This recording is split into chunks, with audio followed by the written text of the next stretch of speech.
Welcome to the Sharkpreneur podcast with Kevin Harrington and Seth Green. Kevin Harrington is the inventor of the infomercial, one of the original sharks from the hit TV show Shark Tank, and has generated over $5 billion in TV and digital direct response sales. Seth Green is the world's first trusted authority on cutting-edge direct response marketing, a best-selling author, and the only 3-time Marketer of the Year nominee. On the podcast, Kevin and Seth interview sharkpreneurs who share straight talk on what it takes to explode your business. 49 faces looked to him in triumph. Over the last 12 months, they had each taken turns and promoted his business for a week at a time, driving over $987,342 in revenue. What if you had a network of 50 centers of influence who promoted your business every week for a year? Grab your copy of the #1 Amazon best-selling book, The Ultimate Guide to Growing Your Business with a Podcast, at 33% off the Amazon price by going to ultimatepodcastbook.com. Again, that website for 33% off the Amazon price is ultimatepodcastbook.com. Good afternoon, everybody. This is Karl McKinnie, co-hosting the Sharkpreneur podcast with Kevin Harrington and Seth Green. Today, we have the honor of having Chris Shipferling. Hope I pronounced that correctly. You did. You nailed it. He's one of the founding partners of GW Partners. Chris, thank you for joining us today. I know it's a busy day for you, and I do appreciate you taking the time out to talk to my audience. Yeah, absolutely. Appreciate you having me on. Cool. It's an honor. So, Chris, can you elaborate a bit on your 20 years of experience in the consumer products industry and the key roles you've held throughout your career? Yeah, absolutely. So, I, like you just mentioned, started about 20 years ago inside of consumer products. I started in baby products, which was it's a fun industry. It's a zero-sum industry because there's only so many babies that are being born per year, and the birth rate has actually been declining over the past couple of decades. So you have to be more clever if you're going to grab market share. I actually started with a Japanese-based business, a Japanese-based company, or Japan-based company, and pretty much started at the bottom and worked my way up all the way to running sales and marketing by 2010 is when I left that company. I worked with you name it. I worked with all the retailers. I got to see really the genesis of e-tail, which was really interesting. I got to see players like this little bookstore called Amazon, turn into an actual, real merchant, and people like diapers.com and people like CSN stores that turned into wayfair.com. And, you got to really see it was genuinely a paradigm shift away from traditional brick and mortar retail towards this omni-channel approach, and watching not only my competitors and brands in other categories, but specifically in our category, how do you respond to this new shift in the way that the consumer is purchasing? We had a good run. Drove the business all the way up to about $23 million. So it really felt like it was a subsidiary of a much larger company, but we felt like a small entrepreneurial. That's really where I started to feel the roots of being what it feels like to be an entrepreneur, right? I still had all the bureaucracy and some red tape and a W-2 and all that stuff. But man, it was, I started to get that first taste. I then moved completely away from that, went to corporate America, to Evenflow. It was a $500 million private equity backed company that was, and I worked with, folks who worked at Clorox and Ben & Jerry's and Unilever and P&G. And, it was a much different, much more corporate button down politics, bureaucracy, red tape. It was very heavy. Much different than what I experienced in a small business. But it was a great experience because you really, in some ways by osmosis, and I'm sure that you've had the same experience in your life, just even with mentors or just other people that you work with, it was almost like an MBA by osmosis. I never got my MBA, but, I learned what you learn in B school, which is, process and structure, both infrastructure and then just kind of structuring for scale, for growth, working through every single function and how they all cross-functionally work together. I mean, it truly was kind of an on the job training type of MBA, which was great. But I like to joke that working there was 3 years, but it felt like dog years. So really, it felt like I was there for about 21. That's um, cool. but yeah, from there I moved to a small, well, it was a family-owned company. It was not a small business, about $120 million company based out of Barcelona. They hired me to help bring all their product from Europe into the United States. Now that was my first taste of the drug called entrepreneurism. It's a tongue twister. Being an entrepreneur, that was my first taste of it, and I really had a lot of autonomy at that company. I was given budget. I got to spend the budget how I wanted to spend the budget, just like it was my own money, my own capital. I got to hire the people that I wanted to hire. I got to decide how the company was going to approach the market, what channels, how we were going to approach these channels, what acquisition channels that we were going to approach. I mean, it felt like this was my real first taste of being an entrepreneur. Was there for a few years. They decided to pull out of North America. They had some cash issues. And so they said, hey, we're going to just focus on our organic markets, and we're pulling out of America and several other markets and just focusing on our organic. And I said, no problem. Totally fine. I then took the leap, became an entrepreneur, and absolutely will never turn back, ever, ever, ever, ever. So yeah, from there, I actually became a consultant. I worked with businesses that I helped them with digital strategy. Coming off of what I learned at this company, I learned how to sell on Amazon. I learned how to sell through a website and reach the consumer, and it was awesome. I mean, that's the only way to describe it. It was just a really, really cool learning experience, and so I took that and I applied that as a product that I sold to other, first off, kind of friends in the space that owned other companies. And then I branched out a little bit after that. Shortly thereafter, I met, so I'm in Charlotte, North Carolina. This is the land of NASCAR and investment banking and banks. So I met up with a few guys here, and who now actually is my business partner in GW Partners.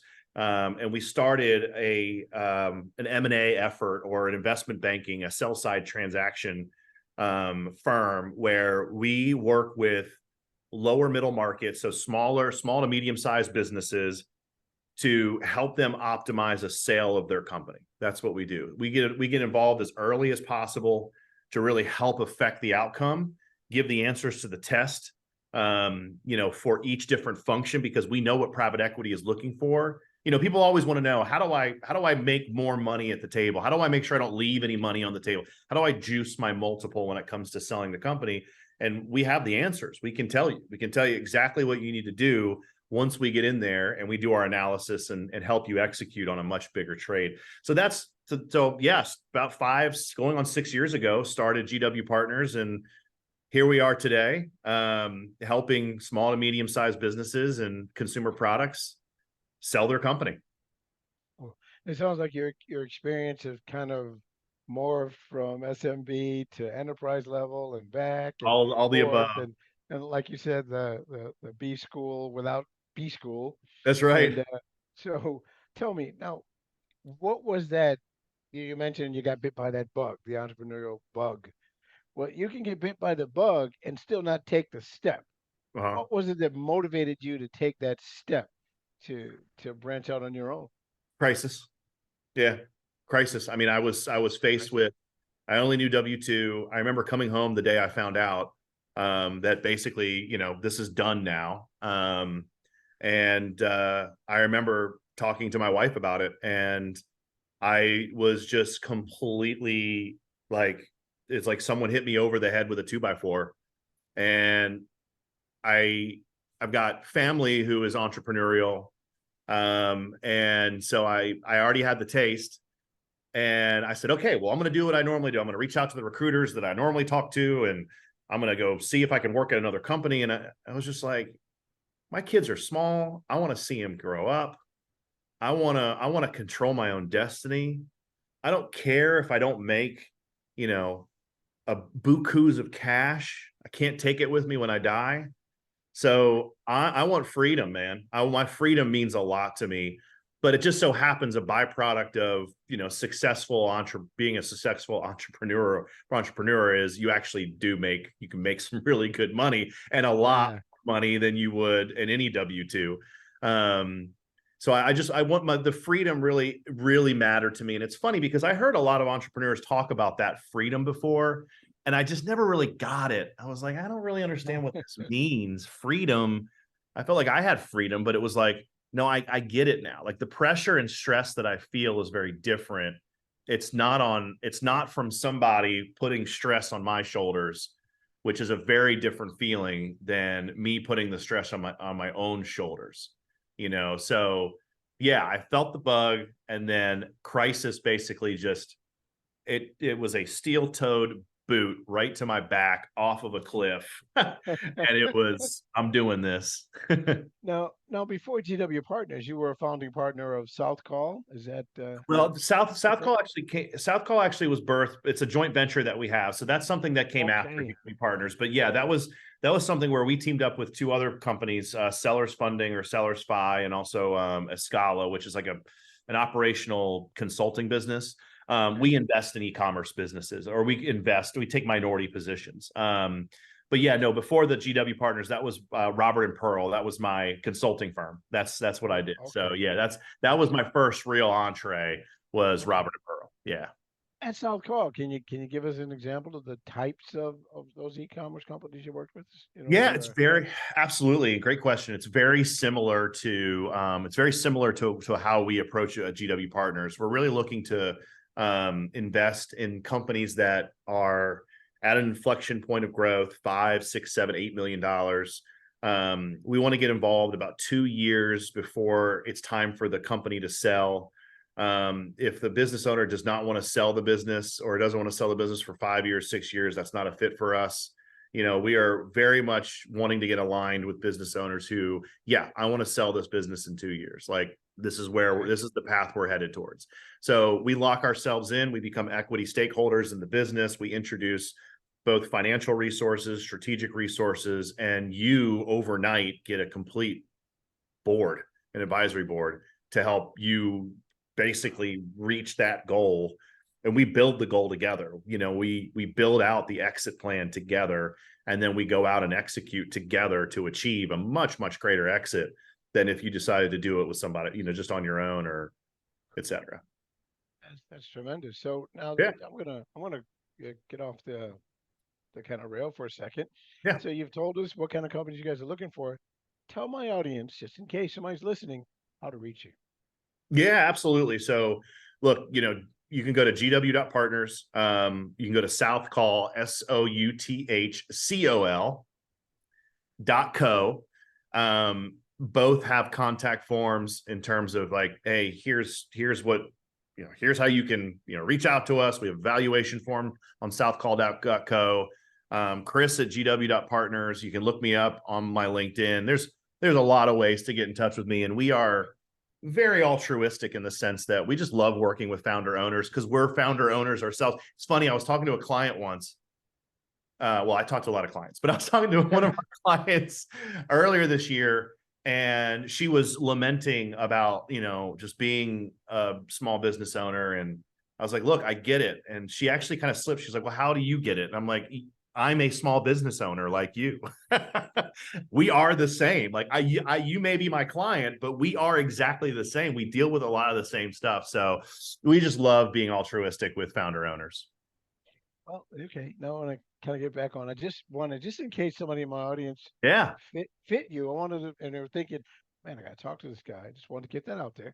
Now, when you joined GW Partners as a founding partner, well, not really joined, but when you founded GW Partners, when you mentioned about the B School without B School, how has that, your skills, your sales, your marketing skills and abilities directly contributed to the team's success? Yeah, I'd say it's contributed in a very impactful way. I mean, I wouldn't have been, and that's the other thing is, people ask me, or I've been asked, on podcasts or just in general, if you go back in time, would you start as an entrepreneur? Maybe if maybe, I don't know. But to be honest with you, I'm very thankful for what I've had to go through, where I've worked, what I've done, because it's given me a lens, it's giving me a perspective on specific functions of a business. To your point, sales, marketing, product development, operations. I've seen operations in, many different forms, small business to enterprise level. I've seen product development at the smallest level, at the largest level. Yeah, I mean, taking all of that has helped not only work with our current client base and be able to provide them really good information and help them, but as far as our company, just thinking through our own business development. Yeah, of course. Right, I came from sales and marketing, so it's definitely helped out a lot for sure. Absolutely. Hey, I'm going to take that audio video snippet there because I asked you that question as an example to my son. Thank you for your answer. That was great. So now, Chris, could you provide some examples for my audience of the digital strategies you've developed and implemented? Yeah, it just really depends. So, I just actually got off a call right now where we were talking about it's one of our clients. It's got a very successful direct to consumer business. It's in beauty. The past year they've seen Amazon grow significantly, and we had a very, I would say, spirited and productive discussion around hey, what else can we do just on Amazon to build more lifetime value per customer on Amazon? And how can we get better at reading the data to understand, are we just grabbing customers that normally would have purchased from us? And how do we measure that going forward? Well, we're going to take all of that discussion and we're going to turn that into real actionable items that will help the business now see and have a view of how these two channels are actually either working together or against each other. And that's wildly helpful for a business owner. That's just one example. Other examples are making sure that the business owner understands their unit economics down to the most granular level. So that way they know exactly what is profitable and what isn't when they decide to move into a new acquisition channel, a new sales channel, and or what's the best sales and best acquisition channel for us to invest our dollars in. I'm a small business. I've only got this much cash. And so if I have to invest only this much cash, where am I going to put it? And what's the best use of this investment? Where am I going to see the greatest return? But then also, what is a place I need to be in selling my product that where I may not see immediate return, it's highly strategic. Well, that's retail, right? Retail, you don't see a lot of return. It takes a while to get back, but to be there and show how prolific you can be as a brand, that actually makes you much more valuable over time. So I'm just a few examples just to give in terms of how we think through, and that comes with a lot of work, what I just said, but that's kind of giving you some examples of how we think through, how we strategize, how we play board member, how we play, advisor, how we play investment banker, how we play, chief marketing officer, chief financial officer with our clients, because these are small to medium-sized businesses. They don't have a lot of people. And so, for us to come in and be a lot of different things for them to help them scale and grow, it's highly beneficial. And now here's a good question I have for you. Sometimes founder owners, and I'm guilty of this, have a vision. Yeah. And it's our dream. It's what kept us awake at night. And this is what we're going to achieve. This is how we're going to do it.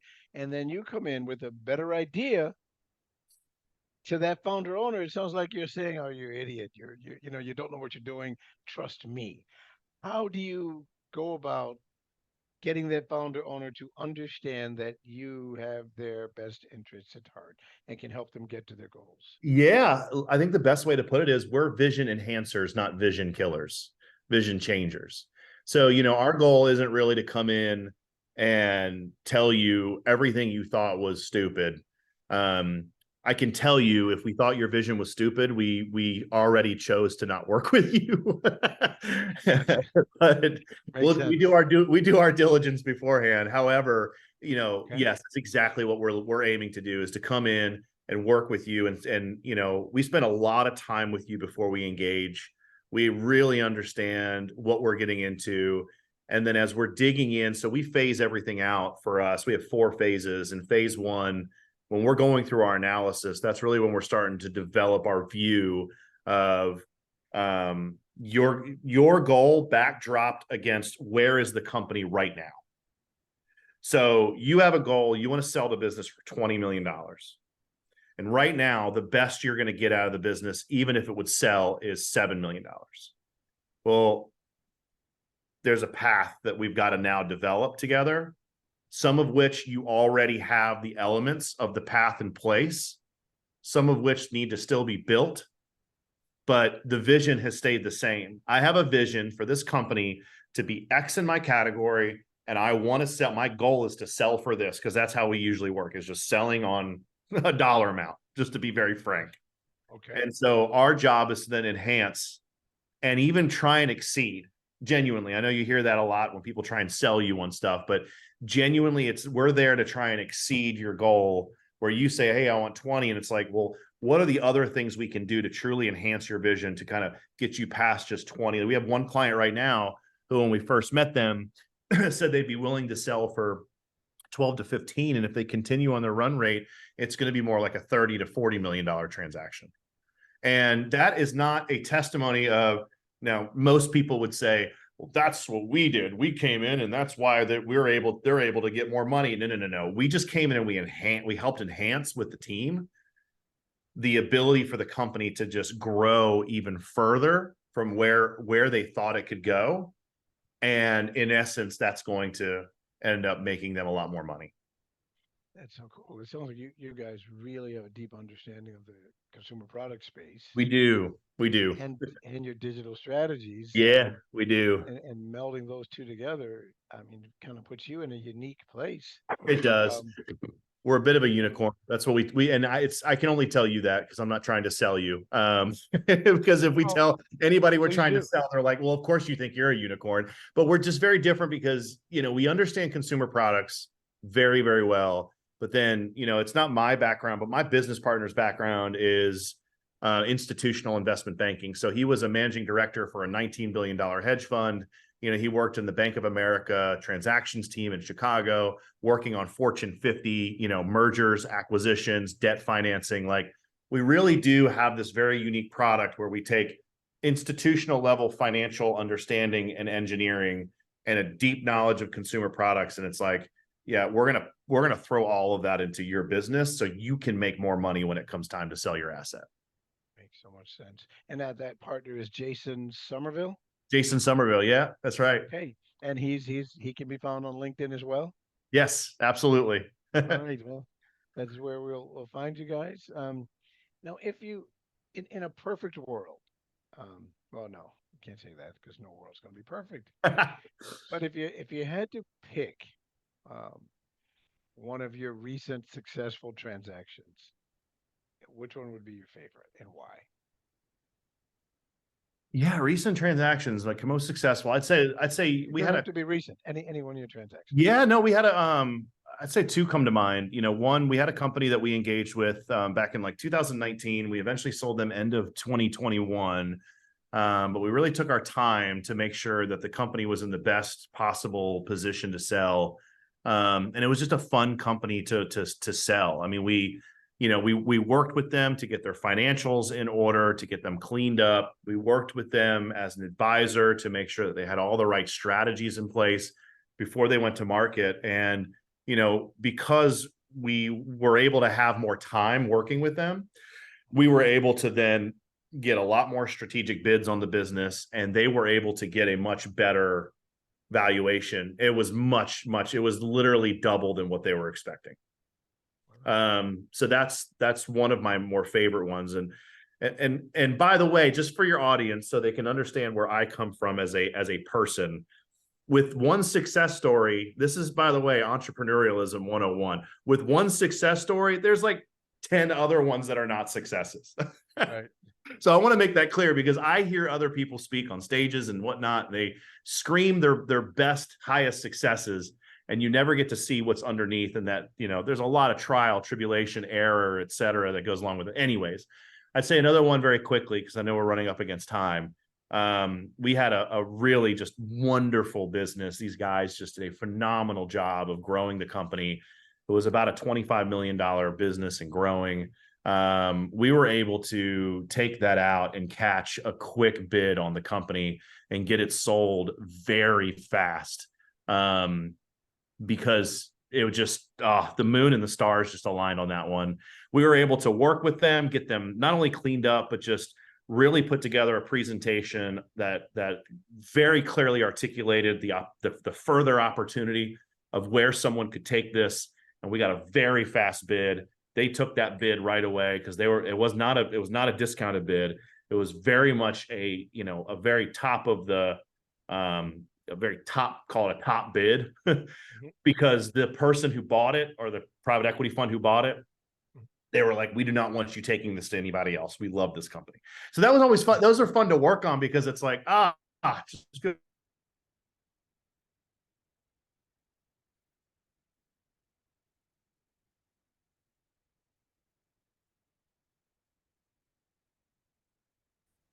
Jay, Chris, can you hear me?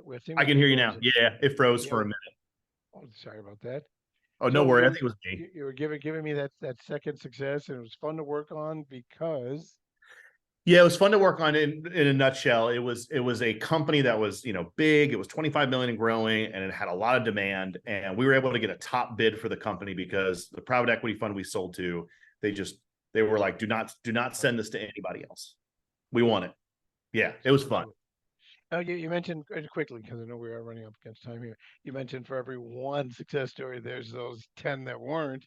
So there's challenges. So in light of all of your successes, what are your two biggest challenges right now? Two biggest challenges. That's a great question, man. I'd say, look, not enough. You'll hear this from every entrepreneur, right? I wish I had 25 hours a day. It's never enough time. And I think it's not just because entrepreneurs want to stay busy. It's just there's a lot of opportunity.